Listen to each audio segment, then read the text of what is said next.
What up, my freaks? RuinusInsight here with part 19 of my Total War Warhammer 3 Malakai Makaisson Immortal Empires campaign.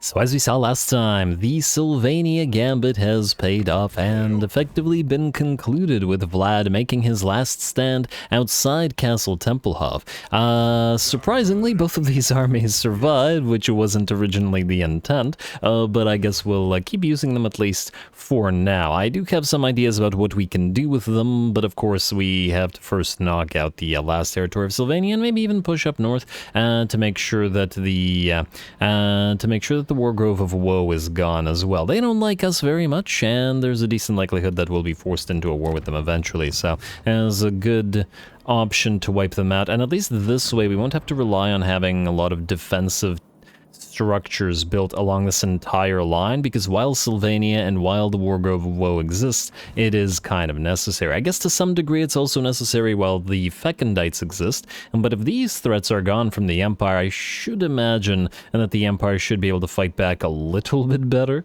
against the Nurglish forces up there, but I guess we'll see. Anyway, in terms of what we gotta do this turn, I don't think there's anything. Well, it was a very, very long fight for Vlad's last stand, so I guess we can end the turn and go next. Let's skip damage building in Waldenhof, which we're probably going to trade, so ignore it. Outpost upgrade available. No, we're not spending money on that. At least not right now. Commandment available in, yes, Saber Mountain. Obviously empower the guilds as we like, and now we're good to go.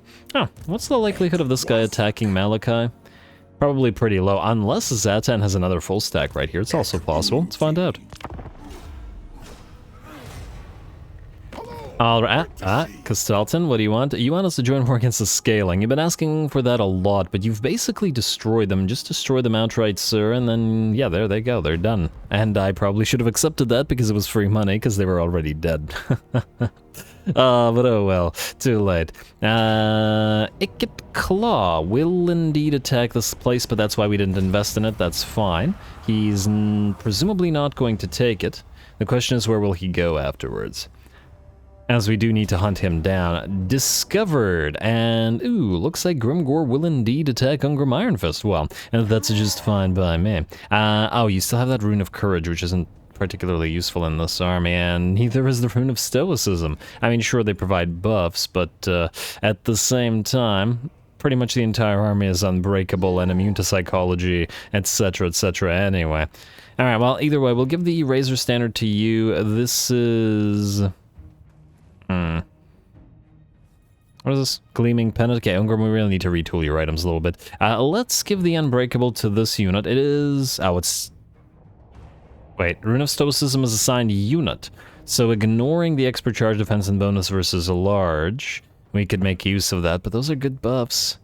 But we could then make the Runesmith unbreakable. On the other hand, what's the likelihood that anybody actually attacks the Runesmith? No, I think we'll put the anti-large bonuses on the other Slayers, and then lastly, a Rune of Courage, I guess, can go on you. Alrighty, and then there's no real purpose to the Gleaming Pendant. Put it on one of the cannons. Alright, well... What are we facing off against here? Grimgor himself, we have been wanting to fight with Ungrim, specifically because we don't have his defeat trait yet, as Malakai took it the first time. There's a couple of Ragnarok spiders, a couple of boar boys in here, and, ooh, the Goblin Rocklobbers could be a problem. 400 range means they're close to the range of cannons. Hopefully we'll deal sufficient damage to them before they can do too much to our fragile Slayer line. Anyway, before we get started, looks like the engagement threshold was once again reached. The streak has revived, apparently, and so we'll be doing the hour-long episode, and the offer still stands, 250 likes, 40 comments, and the next episode will be an hour long as well. Let's get to it.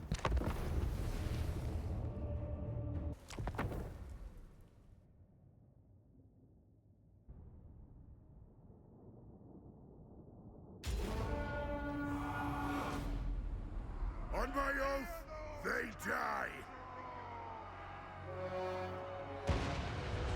Alrighty, here we go. Grimgor at last, at least for Ungrim to get his defeat trait. And it looks like the enemy has a defensive position. I remember this map. I think it might be unique to the Mountains of Morn, as I remember encountering it a lot in my Greenskins campaign. But anyway, we're going to start the battle off with an enemy Arachnarok spider moving towards us with some wolf riders and some more spiders. Of course, the Arachnarok is a big old target for our cannons, and hopefully we'll be able to knock it down. But just in case we don't, we're going to head Ungrim directly towards it to meet it in battle. Though, to be honest, after another volley from the cannons, this thing will be so heavily damaged. Oh wow, it'll send Ungrim flying. Oh, that might be a problem for him if his mass means that he constantly gets knocked back. Oh, but it looks like the cannons didn't bring it down on the final blow. Or at the very least, the blows that were forcing it to rout were delivered by Ungrim himself. And the Spider Riders moved on in, but we met to them in combat with the Slayers that were guarding our artillery pieces, who are continuing to fire now down upon the enemy artillery. I was very concerned when I saw the map about the position of the enemy artillery, as there's a lot of hills for them to potentially go hull down and make it impossible for us to destroy them. Similar to that sort of setup that the Skaven had when we first fought Ikit, and it was really difficult to get that plague claw catapult for anybody that remembers that particular battle. But this time it looks like this one went on top of the hill and is still able to be fired upon by at least some of our artillery pieces. And we're gonna help him out now that we have that gyrocopter summoning by dropping some bombs, getting a few shots in there, and forcing Goblin Rock Lobbers to rout, and then moving on to the second Rock Lobber as well. Really, really nice that we get this gyrocopter summoning reward. It doesn't last very long, as in the units disintegrate fairly quickly, but then because of that, we don't really have to care about what happens to them. Well, not that we ever did for summoned units, but we don't really have to consider, you know, kiting enemies, etc., maximizing damage. We just send them in and hope they cause a little bit of havoc. Anyway, looks like the unit of Force Goblin Spider Riders rallied and then routed again, but now more fast movers are moving in. Pump wagons traveling in a fairly interesting sort of line. Once again, the hill is probably protecting a decent amount of them, but hopefully we can knock out a decent amount as well. Nice shot to the gunners. Hill protecting them there, and that one a miss. The second Arachnarok is moving in, but followed by even more Snotling pump wagons, or at least it was. I think this big old ogre pot here with the symbol of the Great Maw blocked to the enemy, blocked the big spider. Alright, enemy gets slowed down a little bit. We're gonna move Ungrim and the Dragon Slayer in to, wait, that's Runesmith. Ungrim and the Runesmith in to block them just for a few seconds, and that will hopefully allow our Goblin Hewers to go to work. And alright, some of the Goblin Hewers were targeting, or attempting to target, the pump wagons, but the pump wagons are, I guess, too small targets and just moved away too fast. But not to worry, the already heavily damaged, admittedly, Arachnarok will melt away instead, and then we'll move a few other units in to help. Just gotta be careful not to kill our own units with those Goblin Hewers. Alright, very nice. Now both of the enemy artillery pieces are out, the other one having also been forced to rout by the summoned gyrocopters, and we are free to keep cannoning the enemy as much as we please, and waiting for them to move towards us. And, you know, I like this. It makes it a lot different from our other Slayer army, that we have artillery here, that the enemy has to actually come to us under fire, whereas Snorri's army doesn't have this particular capability, at least to a degree. They do have Goblin Hewers, but obviously we can't really count those as artillery. Specialist artillery, there we go.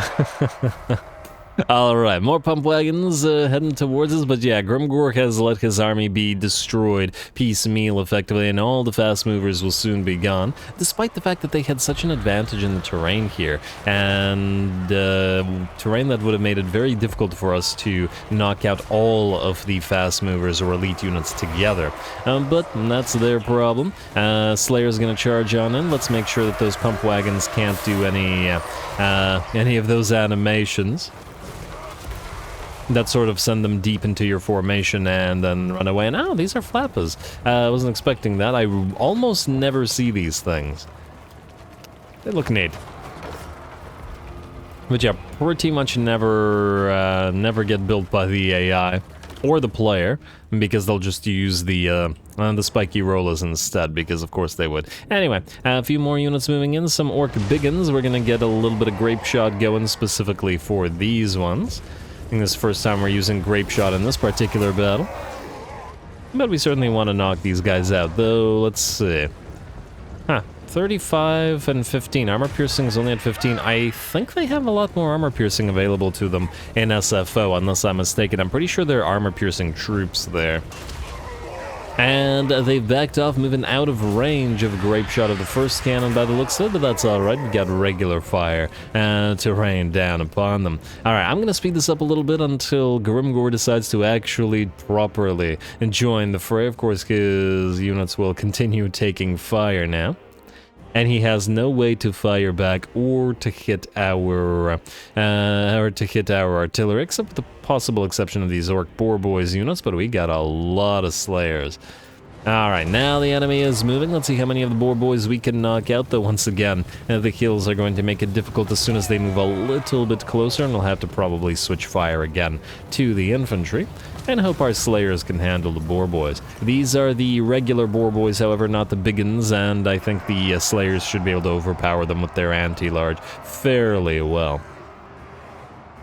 At least I imagine. So anyway, here comes a charge. I probably should have counter-charged rather than keeping these guys here, but it looks like these guys weren't able to get enough momentum to actually charge through the Slayers, and they will very quickly get absolutely ripped apart.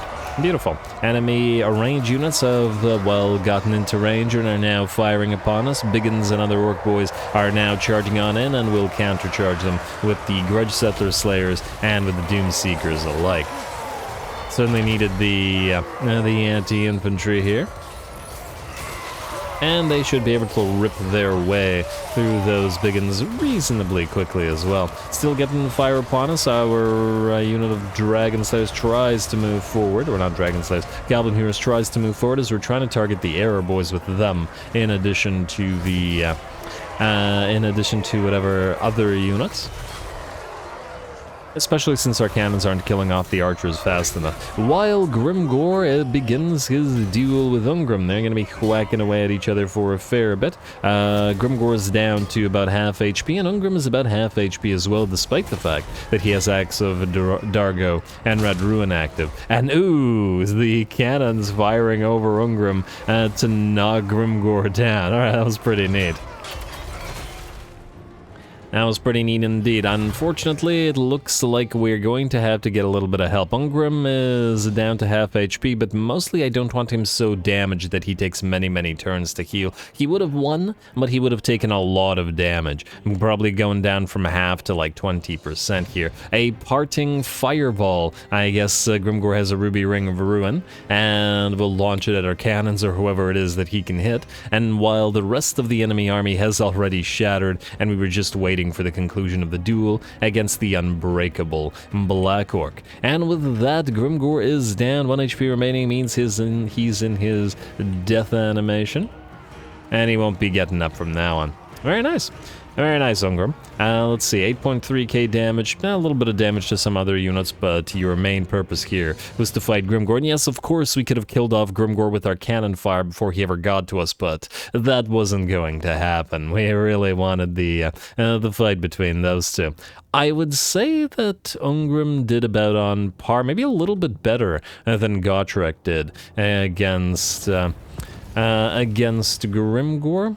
At least with all of his abilities active. I would wonder what would happen if they're both maxed out as well, in terms of their fighty trees, and were to take each other one-on-one. Once again, Ungrim is a fantastic duelist, and usually very difficult to bring down, but so is Grimgor, as we've seen before.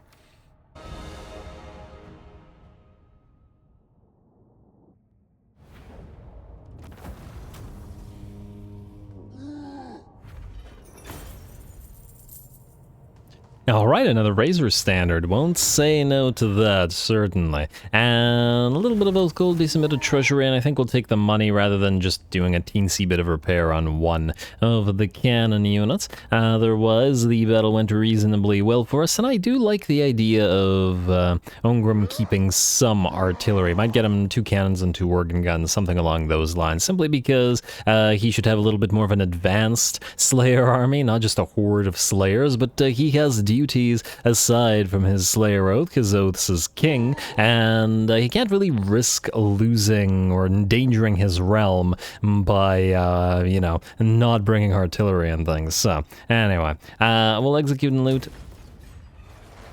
The only appropriate option for the greenskins, of course. And Durthu.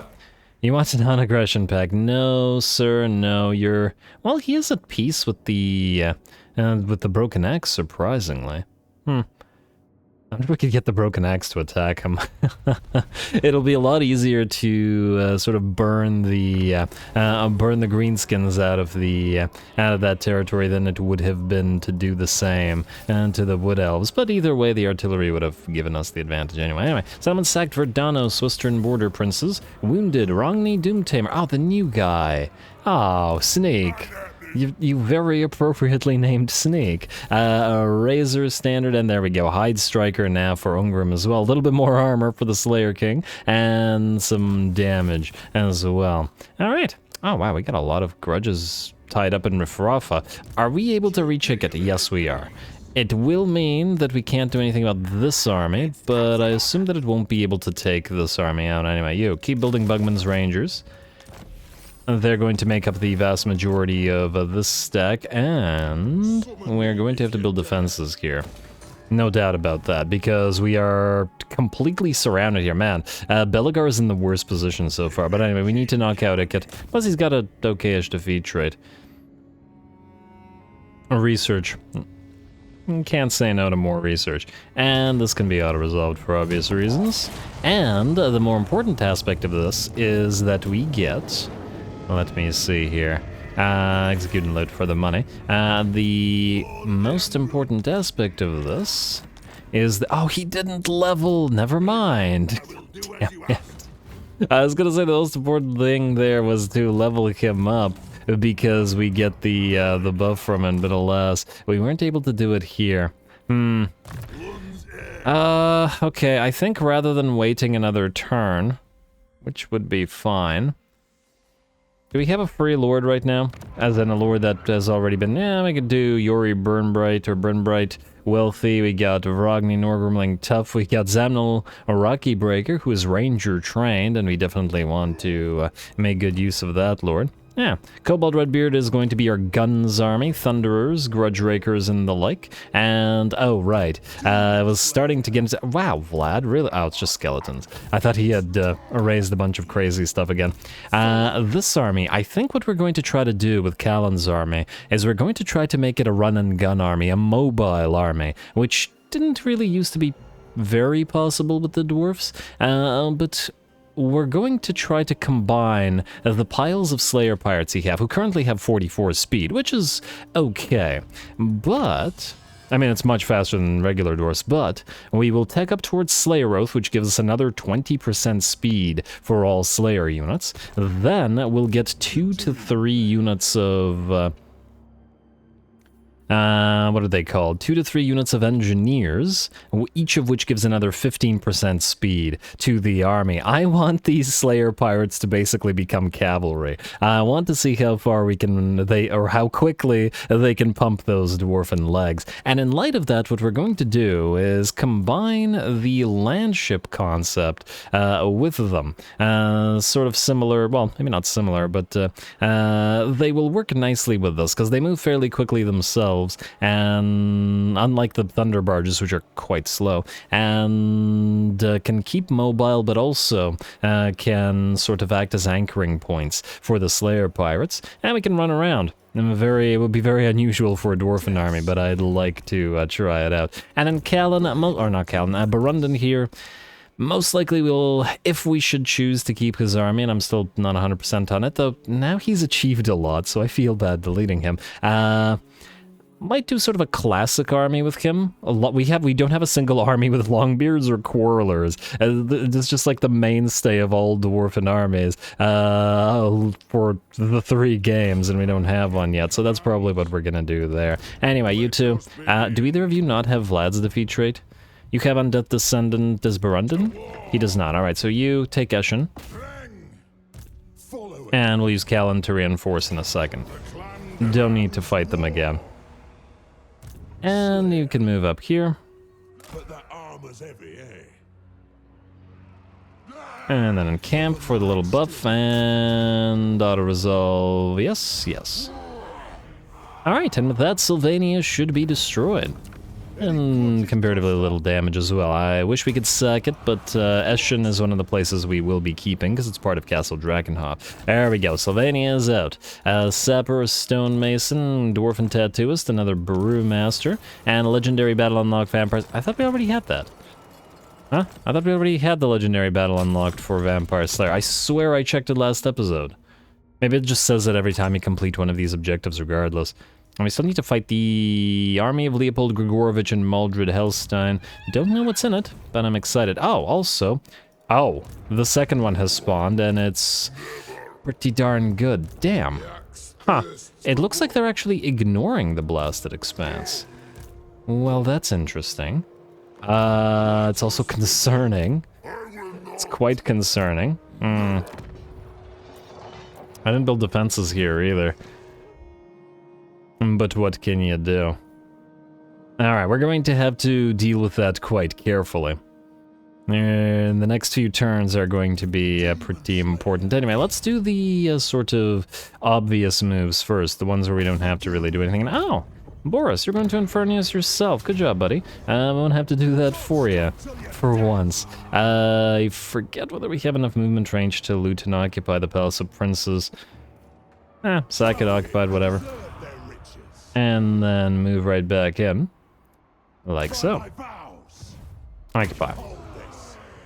Alright, looks like Wulfric Wallbreaker will attempt to retake the Fortress of the Damned. He may or may not be capable of it, and all these heroes sort of hanging around are making me very nervous. Assuming that Boris can take this, I really hope that he can.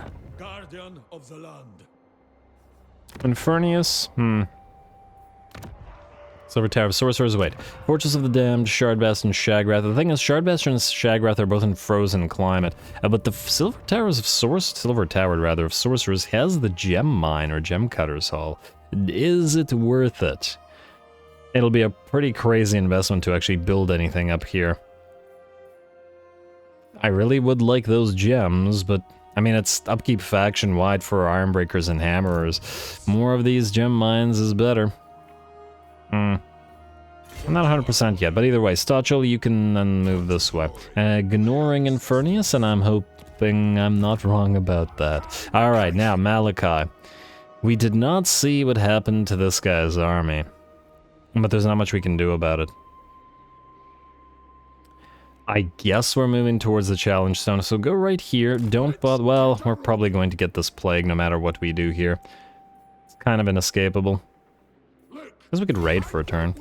If we're gonna get the plague anyway, why not get a little bit of extra cash for it? And maybe this will actually draw Tamarkan down here. You can also head towards Tamarkan. Next turn, you're going to have to probably... Well, actually, Tunneling Stance isn't all that much further or less far than the other stance, and it will let you heal. Alright. The rest of that, I think, is good as it is. Next up, Ungrim. Go to Titan's Notch and occupy it, since we're keeping the place. I still don't see that Chaos Dwarfen army out of resolve. And, ow, wow, that did a lot more damage to those slayers than I was expecting. I should have checked what was actually in the garrison. A little late, but, yeah. Alright, Ungrim, you're fine. Yeti Peak, Blood Peak, lots of stuff down here to take. And I guess for now, you, sir, will be doing the same thing. Looks like Firemouth will be a free territory. Wonder if we have a landmark at Karakazorn. Isn't there like a brewery there or something? I guess we'll see. Well, I guess there's a brewery everywhere, to be fair, but yeah. Rorik Cromson, you can get Inspiring Presence and... What's the like... Okay, if this one army is alone, it won't attack, but if it's not alone, it might. I might also try to bypass this to go to Zarexil, but hopefully Belagar will be able to return there and intercept them. Might be iffy. But anyway, we also need to figure out how many Bugman's Rangers we need. And assuming that all of this is gone... On the other hand, I'll get you some Thunder Barges, maybe some artillery. I don't want to go too heavy on... Oh, you know what we could do? We could build you some bolt throwers. Just a couple, maybe. Why bolt throwers? Just because he buffs them. No other reason. And the fact that we haven't used them. Because they're terrible, but nonetheless, yeah. Missile strength for rangers and bolt throwers. Ammunition for mine. Okay, no, you know we're not putting miners in this army. That's a waste when we can put Bugman's Rangers in the army. Frankly, even the bolt throwers are going to be a waste when we can put Bugman's in here instead, but what can you do? Anyway, Rorik, keep building. Huh, why were you able to build 5 last turn, but only 3 now? Was it the presence of Belagar, perhaps? Was him being in the territory increasing it somehow? Anyway, Belagar, what I need you to do, sir, is reset your skill points. And then for now, we will replace you with, it doesn't really matter who. Let's go with this guy. Now, you know what, let's go with Zamnil Rocky Breaker. I like the campaign movement range that it offers, go. Or he offers, rather. Alright, good. 3 turns until Belagar is back. It'll unfortunately mean we won't have the buff to reduce the Dwarf Keep construction costs available, but we'll just build a few of them, though we're still limited by cash. Anyway, Architect Zufbartner, you know what, I'll get to you afterwards. Let's do a battle. And as for which battle,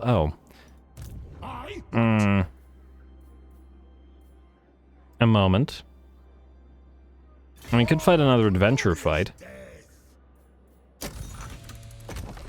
The Vampire Slayer one. I like the idea, but you know what? Perhaps this fight should be first, because I think this fight will be more difficult, so we'll enjoy it. Thane, you have 1 point. I think we're saving that to get your buff. Can we win this? I don't know. I don't know. The problem is we have no easy way of bringing a lot of those units down. At least we have magical damage, but nonetheless, it's going to be a toughie, I imagine. Well, what can you do? Go for it. I really didn't think these guys would be avoiding it. Anyway, this is about as elite an army as we're likely to face ever from the vampire counts. The fact that we don't have cannons really hurts. Really would love to knock out a few of those Mortis engines, but yeah, 2 Terrorgeists, 2 Vargulfs. Iffy, iffy. Here we go.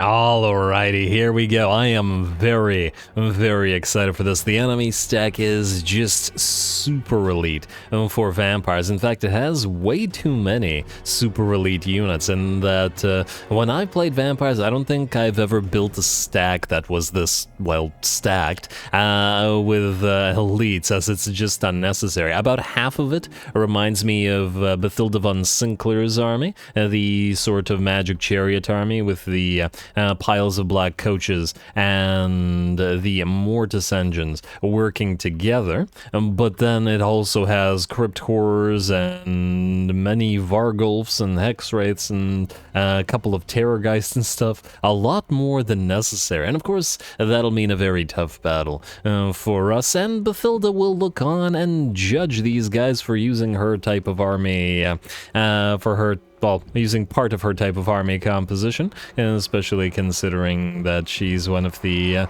legendary characters in our community canon. Anyway, the battle will begin, but it looks like the enemy does not want to move towards us at the current time. We've also had to consider the setup a lot more than I usually do. Now, as you guys know, most of the time I sort of set up a battle line because I think it'll look cool, but for battles where we have a chance, or a strong chance I should say, of losing, we have to consider the way that we set up a lot more. So, the way that we set up is this. Let me just see here. Speed it up a little bit. Alright. On the flanks, or out front in general, we have the 4 Dwarf Warriors. Basically, the idea is we don't care about the Dwarf Warriors, and we want them to take the charges from the enemy elites so that the Hammers preserve their HP HP and then can dish out the damage, especially considering the Dwarf Warriors actually have more melee defense than the Hammerers do, even if they are a lot more fragile. Hammerers, together with one Frostworm, are on each side of or on each flank, and their goal, the Frostworm, to slow down the Black Coaches, or the Knights or whatever, with their Frostbite, while the Hammerers dish out the damage. The Frostworms will anchor on both of our flanks, and hopefully that'll prevent the enemy from running over them, especially considering they've got a fairly large amount of fast movers and units like Black Coaches that can run through our lines. Then in the center, we have our 2 units of Thunderers. They're going to be critical to this operation, as we'll need them to dish out damage to bigger targets, like well, pretty much everything in the enemy army except the Graveguards. So we're going to be guarding them. 2 units of Hammers are standing back, together with the Runesmith, in case the enemy flyers attempt to knock these guys out. The 3 Thanes, or the 2 Thanes and the Dwarf Lord, are in the center together, and as you can see, we've effectively left the center sort of open, partly so that the Thunderers can fire in here, but partly to sort of counter the charge of these Mortis engines. What we want is the Mortis engines to stay together rather than spread themselves out, and we want to focus them down and knock them out rather than allow them to spread out along the entire line and heal everybody. That's the plan anyway. We will see if this formation works out. Let's speed it up a little bit while the enemy tries to get into position, and we start getting a few volleys off with our Thunderers. Generally, the enemy will sort of wait on the flanks just a little bit while the rest of their army moves into position, and it looks like that's exactly what they're doing here. Well, that was probably to get a few shots off into the Black Coaches. Of course, these are unbuffed regular Thunderers, and they're not going to do a crazy amount of damage, but what can you do? Also, this army is supposed to have either 4 Frostworms or 2 and 2 Frostworms and Elemental Bears, and these guys look pretty cool. And now that they're not as bad as they were before, but even as bad as they were before, they would act nicely as an anchor for our line, which is exactly what we want here. So, we'll see how they perform. I expect great things. And I think they'll work nicely with this army as well. Anyway, the Black Coach has lost nearly 30% of its HP, and we've done roughly the same amount of damage to one of the enemy Terrorgeists, and we've also summoned our Gyrocopters. The Gyrocopters drop their bombs to do tiny bit of damage to the Graveguard, which immediately gets healed by Invocation of Nehek in the presence of the Reliquary Binding from the Mortis engines. But the goal of the Gyrocopters wasn't to do that, but to annoy the Terrorgeist and then force it away from the battle. We're going to just keep attacking it and then moving as far away as we can to hopefully give us a little bit of breathing room with regards to that. Anyway, it looks like the Black Coach is down to about 60% of its HP, but the enemy is sufficiently annoyed now, moving Blood Knights and Hex Wraiths in alike.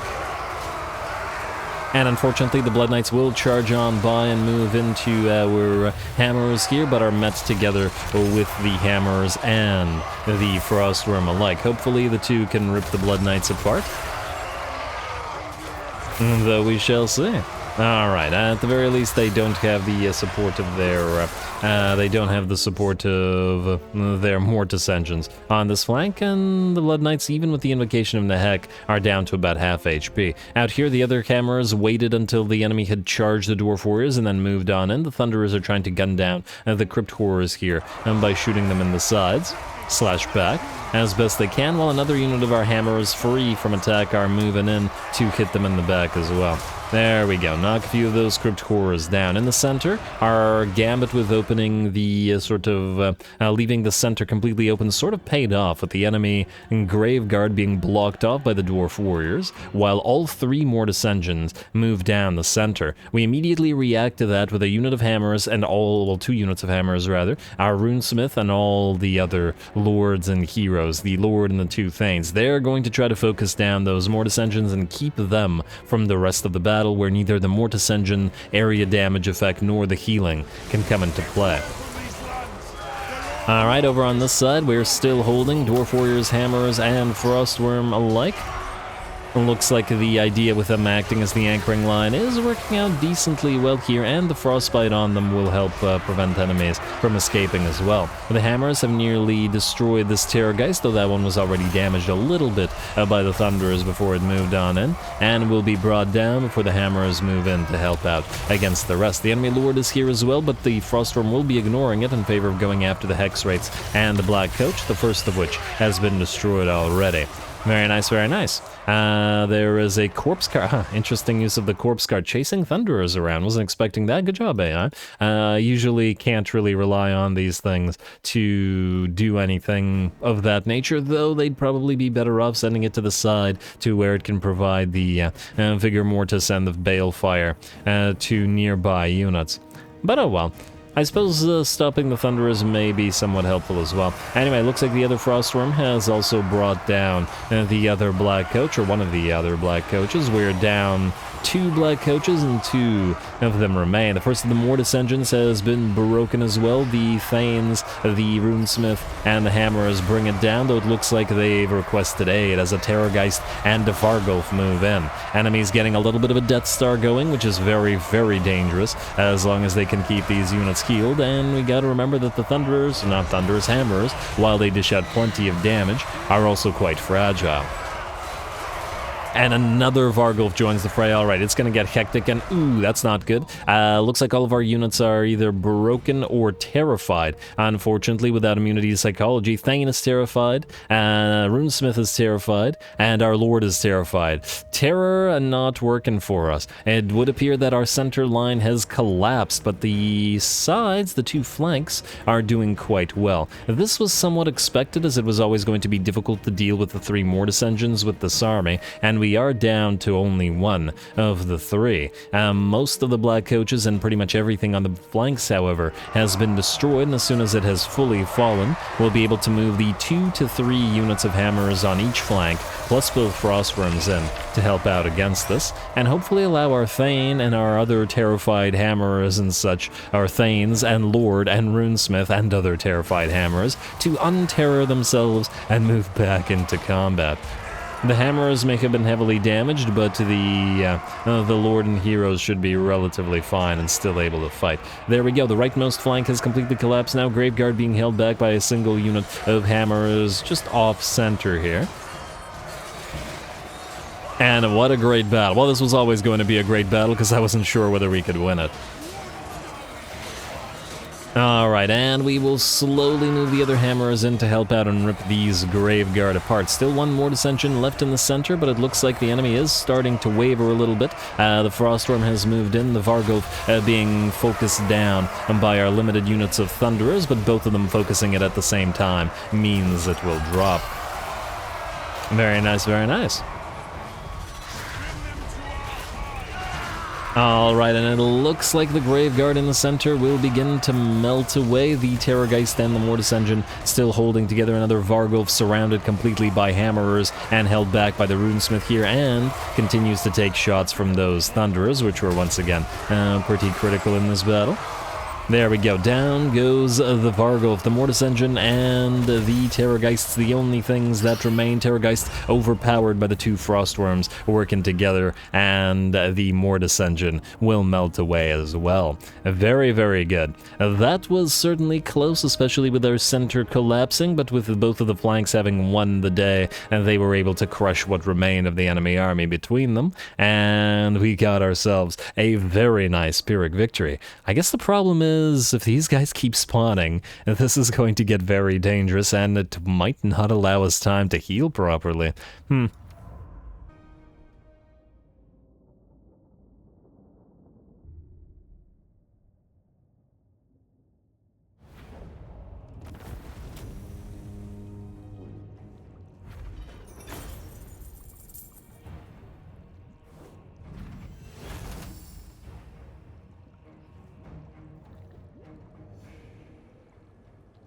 Ooh, alrighty, a very tough fight there, and very much worth fighting. I enjoyed that greatly. I am noticing a couple of big problems with this army so far. It did work out better than I thought it would against this particular foe, as I thought that we would do worse, but our formation did allow us to take the battle on our terms. The issue is psychology.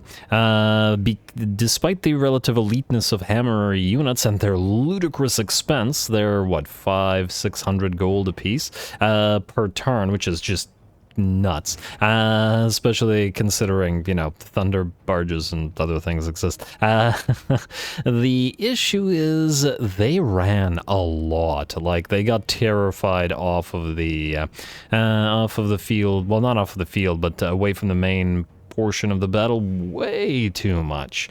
Thus, we really need something to make them immune to psychology, or else they're going to be a problem. And of course, there's artillery and things that we'll need as well, but for now, we'll be okay. We'll take the money, mostly because the healing is only 4%, and it's just not worth it.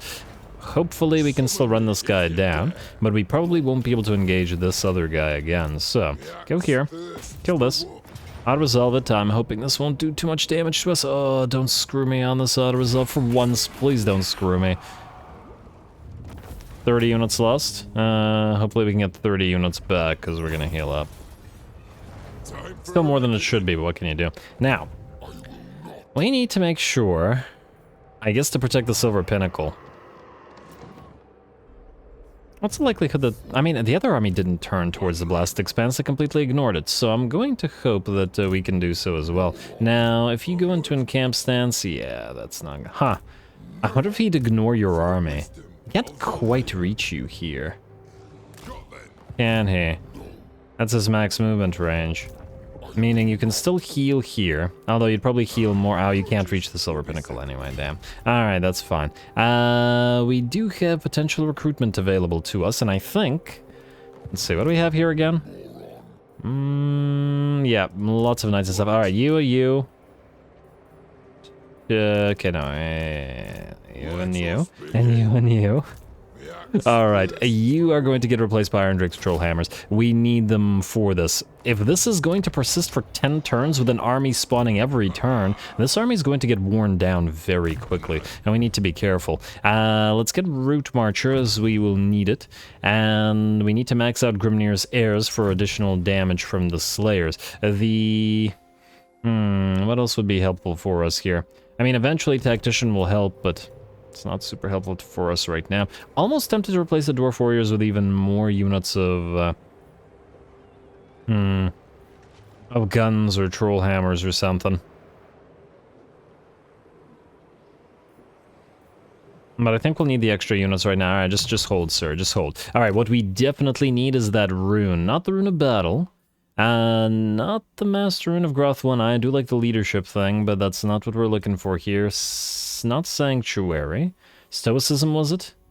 No, Stoicism is Unbreakable. That's on Courage. Yes, Rune of Courage, immunity to psychology in area. It's not a big area, but we really need it. Grimbrindle has one, which is...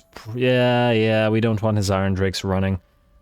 Ongrim has the other. Okay, that's useless on Ongrim. Oh, right, Ongrim. That reminds me. Sir, most of the stuff you have isn't applicable to your specific army. No Gleaming Pennant, no Stoicism. Keep the Razor Standard, and keep the Rune of Battle. Those ones make sense.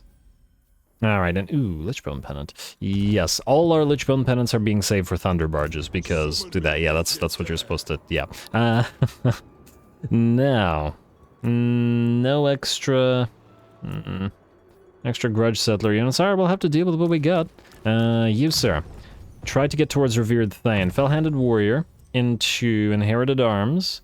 Mostly for the defense, and then... we need 2 points here, so I guess Unfaltering. Mostly because that Dowie Authority is kind of useless. Get that. Then the Runesmith. What are we facing off against here?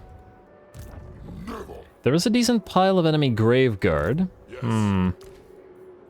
So we could make use of the Rune of Wrath and Ruin here. Enemy wins a magic power reserve capacity. They're a newly spawned army, so they should be maxed out at 50. Well, it's growing, but it's not too bad.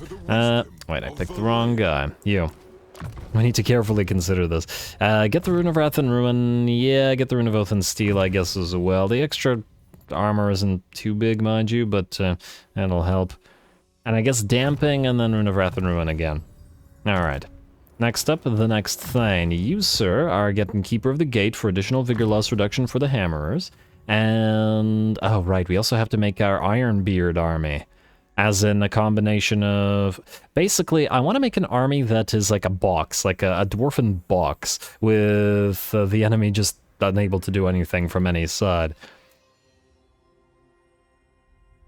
And that'll be our Iron Breakers army. Maybe a couple of Iron Drakes in there, but we'll figure it out. It's going to be super expensive, so we can't do it yet. Anyway. I guess we had to head into Foe Seeker, or we hold on to the points, giving us 1, 2, 9, 10. Oh, we actually don't need to hold on to points this turn. We get your Foe Seeker. Alright, let's get your Foe Seeker then. Good job. Alright, and the rest of you hold. You. We're not done with you. We could temporarily give you the Lichbone Pennant. What do we have here? You know what? Let's get the leadership stuff. It's being a problem here, so... and we'll get leadership to our extra units. Stoicism gives you Unbreakable. I mean, we could do an Unbreakable unit, why not? Pop that on the Peak Gate Guard once they're in here, and get a Razor Standard as well for even more damage. Rune of Battle gives you bonus versus infantry. I would have preferred the bonus versus large. We get that out of the Stoicism anyway, so we'll get you that. And I believe that's it. Or at the very least, that's it for the stuff that we can put in here. I don't remember, do we have a thing in the Dwarfen army that lets us move further? Campaign movement range thing? I'll find it here. I should probably delete some of these choir masters and stuff. They're not super useful, admittedly. Leadership when fighting... what? Wait. A moment. We have leadership when fighting greenskins. Do we have leadership when fighting the undead?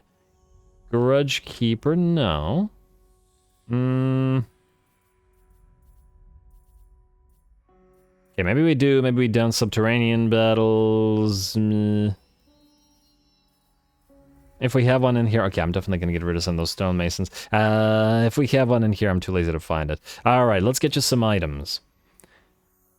Of those that we have. Now, the basic items, some of these can be deleted, but not all of them. Not Terrifying Mask of V, definitely not the glittering stuff. Miner's Pickaxe. Okay, Sword of Might is garbage. Veteran's Hammer is fine. Biting Blade is actually not horrible due to it adding armor-piercing damage.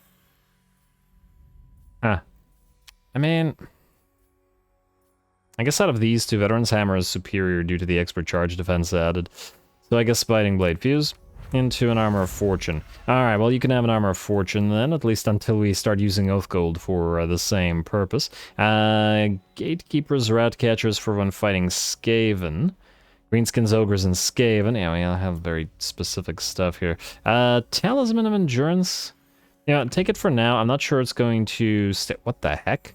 Why does a Runesmith have it? What? What Runesmith? Okay, no Talisman of Endurance for random Runesmith.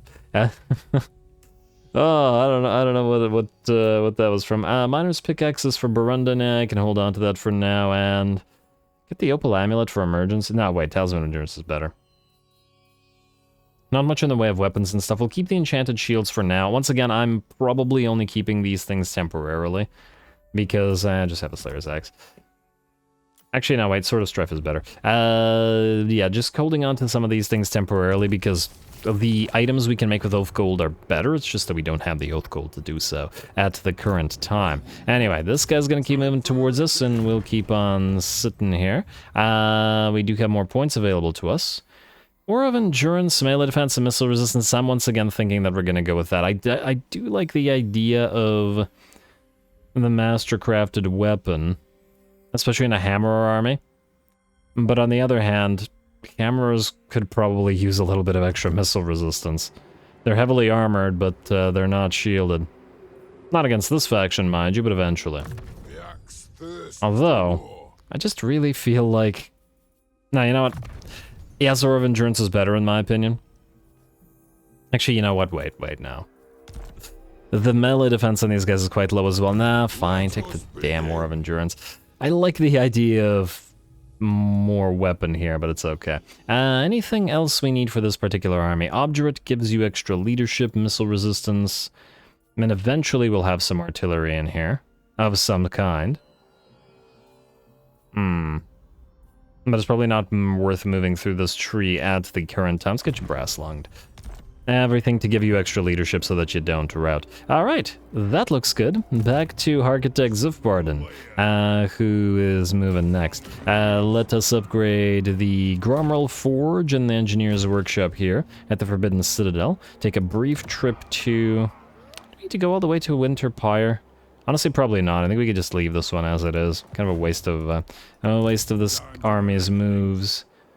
Go all the way to the Altar of Spawns, like so. And then... Wait. Can't build this for free. Only one turn. We could actually reach Winter Pyre, but it's not saving us enough money. If Crack has this, but honestly, we're probably better off building the Engineer's Workshop here like so, and then upgrading it to Tier 3 when we get there to upgrade this to Tier 5. Makes more sense to me. Anyway, anything here? Monolith of Flesh can be relatively ignored or completely ignored. We should probably get to the Monolith of Catan, Varg Camp, etc. Serpent Jetty is quite far. Monolith of Bjorkill is not quite ready. Doomkeep's right. Alright, Doomkeep. That's where we're going. Got a bit of a ways to travel, but go for it. Make sure that we upgrade this for free, and then on the way down, we can grab Varg Camp, Monolith of Catan. There's a few things to be built here. And we can loop back around as we do. Alrighty. Wait, just to double check. How's Krakadrak looking? Oh, I forgot about you. Well, we can upgrade the Engineer's Workshop anyway. We need so many more engineers for several armies, so that's fine as it is. Malakai, you'll move after we're done with the admin, like all of the admin. Norgrim Outforged. And you're moving to Uzkalak, and briefly stopping by at Fort Dorjny Vort right here. He's ferrying stuff, but he does have a couple of constructors with him, so that's why. We do need to replace him ideally with another constructor lord. I just don't think that we have one. Belagar's coming back. Anything buildy? Huh.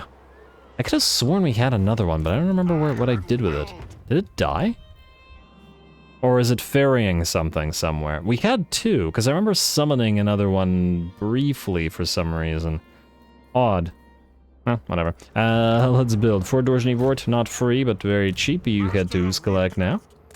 And then we could do the same thing at Frozen Landing and Fort Dwarslav. While we ferry stuff. Iron Smelter and Guild Marketplace and Drinking Hall. Oh, I should have deleted you in place of the Oath Gold thing. Probably gonna get some Oath Gold here as well. We need more Oath Gold. Just like a ton more Oath Gold. Yeah, there's a lot of stuff to be built at Carrick Doom, so... we can move on the way. Also, Garombi. Yeah, you'll reach here way before Malakai does. Alright, we're fine. We're fine, alright. And the rest, I believe, is good. Okri Iron Pick. You are moving to join the army here. And we just have buildings and then another fight, and then we can end the turn. Oh, and potentially diplomacy, assuming that something can be diplomatized right now. Argolan, no. Eotain wants to trade. I mean, we might. It's money. And they're quite far from us. Ropsman clan, Karazakarak, no on the Confederation, but, well, actually, in theory,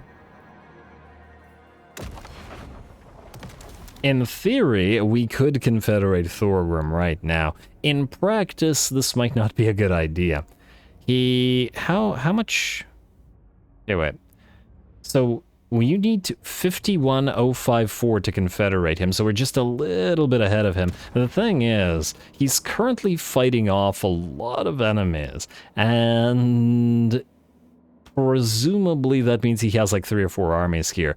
Even with the amount of money being made by his territories, I don't think we'd be able to pay for anything like the amount of stuff needed to defend what he has. I think we need to link up territories with him here first by knocking out Clan Rictasan, doing our best to destroy Grimgor, as well as hopefully be free of the Skaven and shore up our defenses at the former holdings of Carrick Hearn, Clan Angrand, and Zufbar, and ideally even deal with this situation as well so that we have another army ready to move down there. So we'll probably wait a few turns, both with him and with Thorek as well. Anyway, buildings.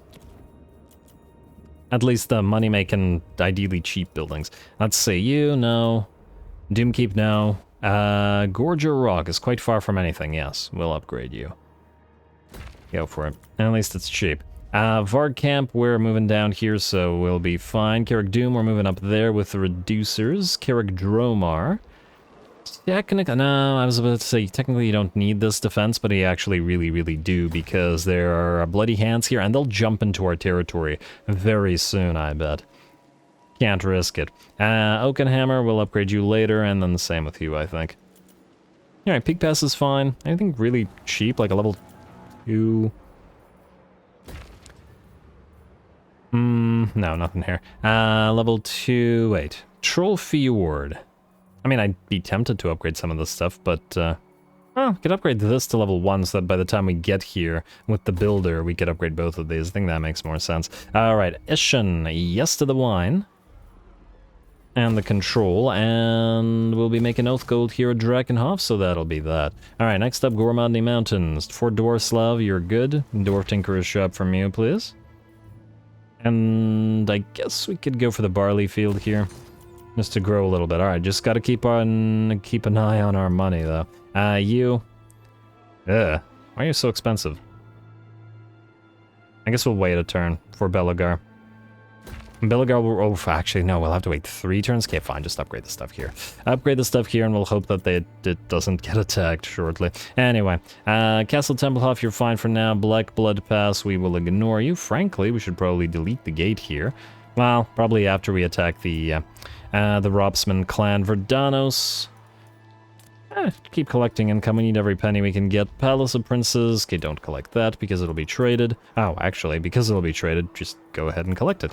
Silver Tower of Sorcerers. Collect as well. Tiny amount of money, but do it. And Shardlands. We can technically collect. It's 277. Go for it. Alright, needs must and all that. Alright, well, that looks good to me, which means we're going to head to the next adventure. Malakai. We don't need to level you for this. We'll be fine. Let's give this a read and then let's jump into it. So, Vampire Slayer.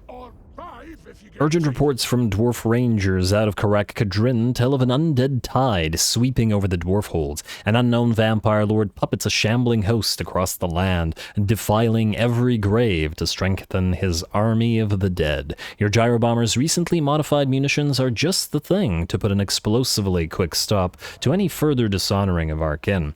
The vampire lord's power still grows with each passing hour. Scores of the shambling undead still clamber from their tombs, with the creatures and his husks now located. The conclusion of this adventure now looms near. It is time for the gyrobombers to take to the clouds, to rain fire down upon the deathly horde, and send them to oblivion. For only when the fiend has been destroyed will the undead stench be truly wiped clean from the land.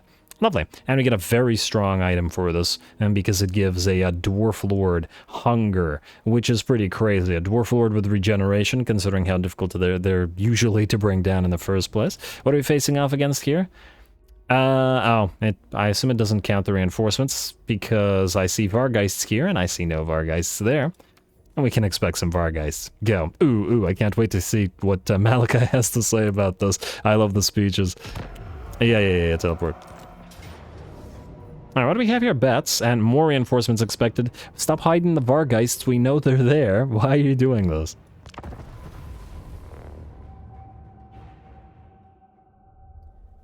A horde of undead thralls has been risen from the earth, controlled by the dark magic of a vampire lord. Malakai Makaisson has caught up with a spineless cur who hides behind the powerful necromancers at his command. With a fleet of gyrobombers awaiting orders, Malakai marches into the vampire lord's corrupted lands to dispatch the henchmen and send the undead masses to their doom or meet his own. We'll kill him again!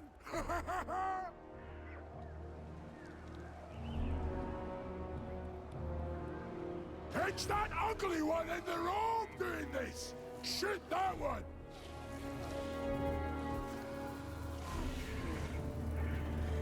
Nothing better than fireworks that hit people!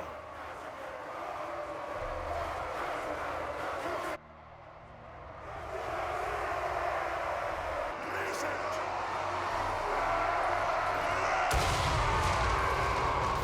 Alrighty, here we go, and ooh, I do notice the hills blocking off at least a few of our shots, and this is one of the few battles where effectively we start immediately in the, in action. The enemy army is really close to us, but fortunately that means that we don't have to travel very far for our bombers to move on in and start rending holes in the enemy battle lines. There we go.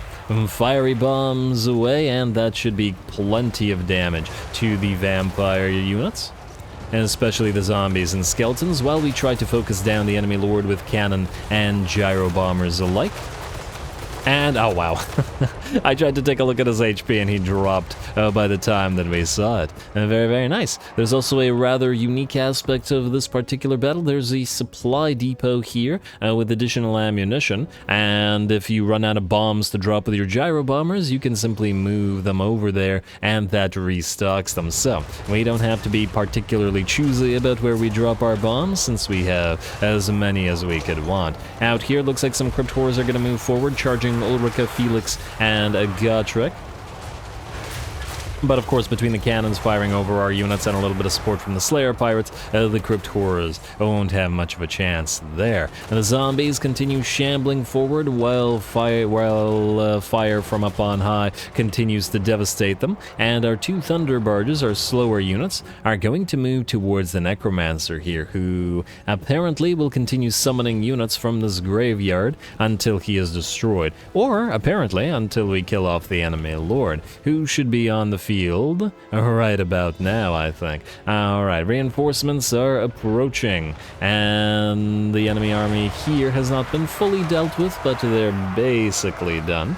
But this was just the sort of opening.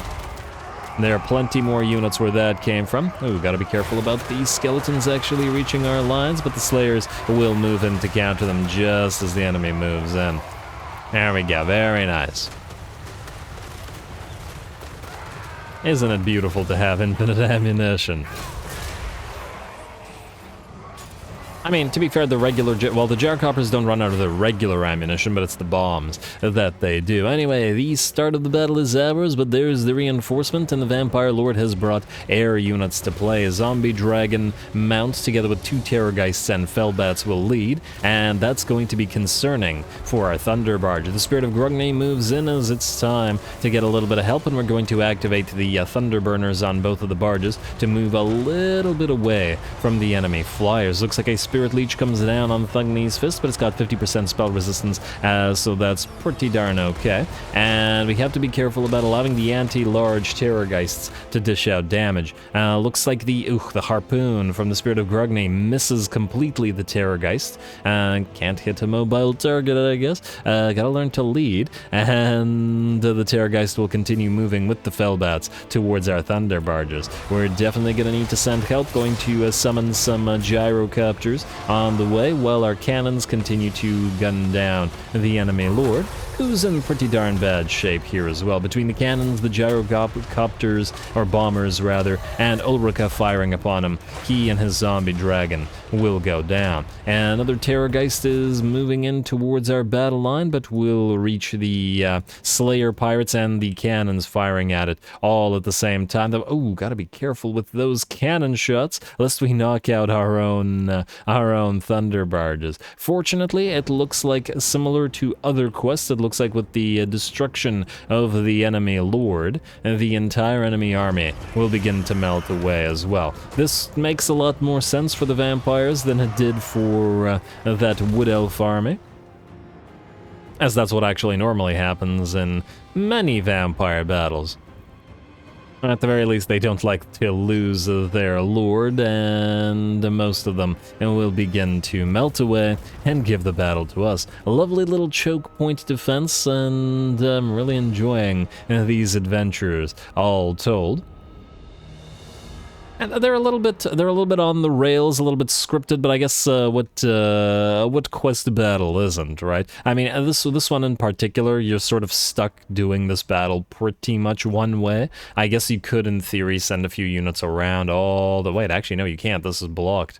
I was about to say, you could send some melee units around, but no, it's pretty much completely reliant on you winning with air power, which we did.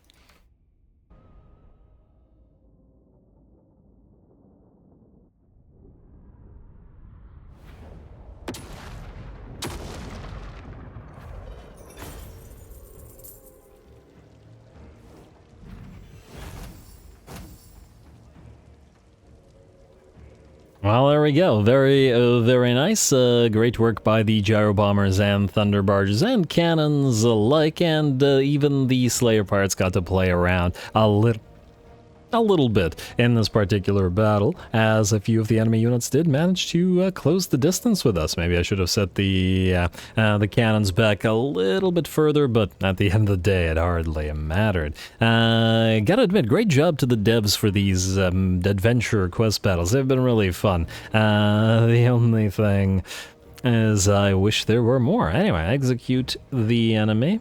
A little bit of oath gold, a little bit of treasury. We can heal, but it's honestly not so much that it's worth our time and effort. Pattern maker for Malakai, stonemason, and there's that crimson gemstone. Haven't decided on which lord we want to put that on. Malakai Makaisson. But we'll see. Also, you were... Are you able to move further into the enemy territory? Oh, and in camp you are. In raiding you won't heal, but you'll give us, what, 300 money? It's not a lot of money. Yeah, let's just heal up to full. The thing is, if we have to auto-resolve the challenge stone, and you know what, just in case, move as far towards the enemy as possible. Who knows? I was hoping to find / spot Tamarkan's main stack, but it looks like that's not happening here. Alright, well, I believe that's pretty much it for this turn. Just have to figure out what, if anything, we want to do with you guys. Now... Calon presumably gets the fast-moving army, so we do have... Are we able to get engineers here? Yes. What do we have here? Conventional gives missile strength for artillery, which is fantastic, but not for this particular army. Ancestral Blood Grungni, great, but, well... Yeah, unfortunately, while the army is fast, these guys will be slow, but I do believe we can give them stock via one of their things, so we'll get you on the field. We will probably get the other engineer, the conventional one as well, but not necessarily in that army. What do we have in terms of runesmiths? That's some pretty decent ones. I guess the question is, who gets what? And do they need anything? Now, this army can't hold on to the flame cannons or the grudge throwers any longer, or they won't be able to. We could start recruiting some land ships, but then this army will be stuck here for a while. In fact, both of these armies will. I think perhaps... Okay, here's what we'll do. We'll leave them as they are, and we'll move them out to fight the Wood Elves. When they're done... Or actually, when Rorik Kromson is done recruiting Bugmans for Belagar, we'll delete him, and then that'll open up another Lord slot to recruit, as right now it would cost way too much money in terms of the supply lines. It's already costing us way too much money, but it is what it is. Anyway, skip, outpost, end turn. I really want the additional frostworms or elemental bears in there, but I don't think our allies can build elemental bears as yet. Just to double check. What do we have here? Ice Guard, yeah, they might be able to eventually, but they're not able to right now. Frostworms are easier by the looks of it. How much, wait, a moment. We have 51 allegiance with you. We would be able to build your frostworms. But we need to upgrade the outpost. Fine, we'll invest in that. Erengrad has all the main buildings for these guys, so we can ignore you for now, and Boris Ursus remains relatively useless, I think. Didn't even bother building an outpost, because he hasn't built anything that allows us to build advanced units still. Right? Still nothing advanced, not even tier 3 structure. I just want frost worms. They're so easy to reach in terms of them being out of a tier 3 building, but no, it doesn't look like it. Oh well, what can you do? End turn. Oh wow, I did not realize... Damn, the time just flew by. I guess we're out of time, but let's see if anything interesting happens over the end turn. And then we'll get to new stuff next up. Let's see, Karazakarak, yeah, I'd like to confederate you, but not right now. Grimgor wants peace, that's not going to happen. I didn't besiege something, did I? I don't think so. And what do we have here? Oh! Well, that was unexpected. You know what? I'm going to call the episode here. We're going to actually fight this at the start of next episode. This seems like it would be fun. I take it they've lost their last territory, which means that this is the AI forcing its own army to be destroyed, which is fine. And I wouldn't pass up the chance to fight all these units melee on melee, axe on axe, etc, etc, etc. So stay tuned for that to start off the next episode, and more battles wherever they be on the map as we move towards Draika and towards Tamarkan from 2 directions as well. Don't forget to leave those likes and comments below, especially to Threshold. All glory to the algorithm, and thanks for watching.